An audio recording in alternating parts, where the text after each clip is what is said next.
પાક સંગ્રહ સ્ટ્રક્ચર એ 1 લાખ રૂપિયાની સહાય 300 ચોરસ ફૂટ સુધી આપતા હતા, એને મંજૂરી મળી ગઈ છે.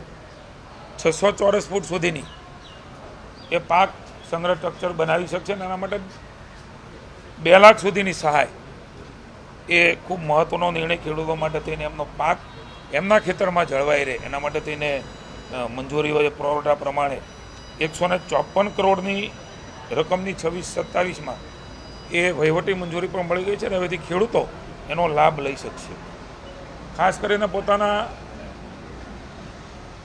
પાક એ પશુ દ્વારા નુકસાન થતું હોય છે. તાર ફેન્સિંગની યોજના છે જ, એને થોડી રિવાઇઝ કરીને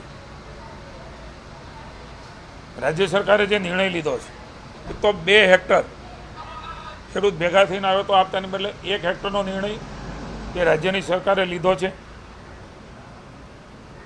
200 રૂપિયા રનિંગ ફૂટે આપતા હતા, એમાં ધરખમ વધારો કરીને 300 રૂપિયા એ રનિંગ ફૂટે આપવાનો નિર્ણય એ માનનીય મુખ્યમંત્રીશ્રીએ લીધો છે ને સાથે સાથે આ પોર્ટલમાં લગભગ 1 લાખ ખેડૂતોની અરજી એ આવી છે.